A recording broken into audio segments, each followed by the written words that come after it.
Eto mga idol, alam nga po nating lahat na matagal nagsama si Coach Nonoy Neri at ating pambato na si Cuadro Alas. Katunayan pa nga po dyan ay kay Coach Nonoy Neri naging 3 Division World Champion itong si Cuadro Alas. At eto nga mga idol, courtesy sa channel ni GMA Sports Analyst na si GM Siasat.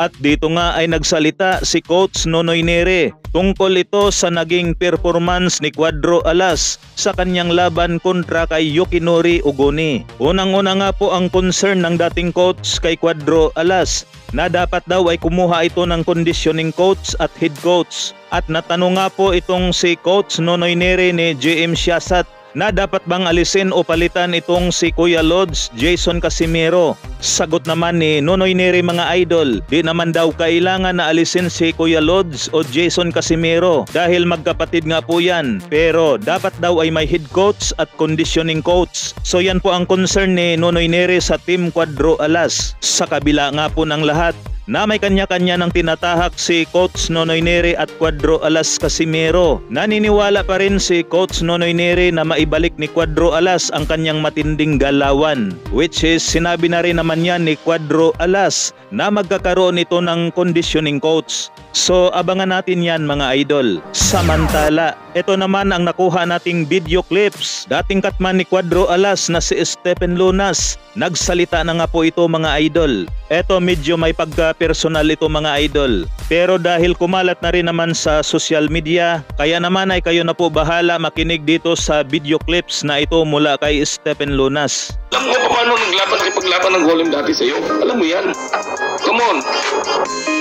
Huwag mo naman kami tawagin kolorong. Walang ganyan pare.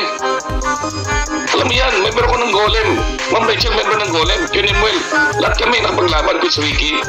Wala namang ganunan pare. Just because gusto mo lang maging masaya si Joseph, pare. Kaya mo kami binabanatan.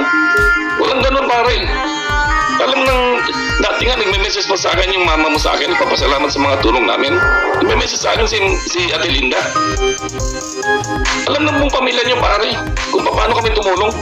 Bago ka tinanggap ni Jose, kinausap yan ni Jose si Ma'am Rachel. At ang sinabi ni Ma'am Rachel kay Jose, na-exploit ka lang sa dati mong kay Puti. You're a good boxer, yun ang sabi ni Ma'am Rachel kay Jose. Pero matagal kong niligawan si Jose. Pero hindi siya basta-bastang kumuha sa'yo hanggat hindi niya nakausap si Ma'am Rachel. Nung pinalawanan ni Ma'am Rachel na na-exploit ka lang at niloko ka lang sa dati mong may hawak kay Puti, kaya ka tinanggap ni Jose de la Cruz at saka ni Climas. You know? Hindi naman kami naninilang ng utang na loob pare. Pero huwag mo kami tawagin kolorong. Mali yun. Alam ko na nagawa namin.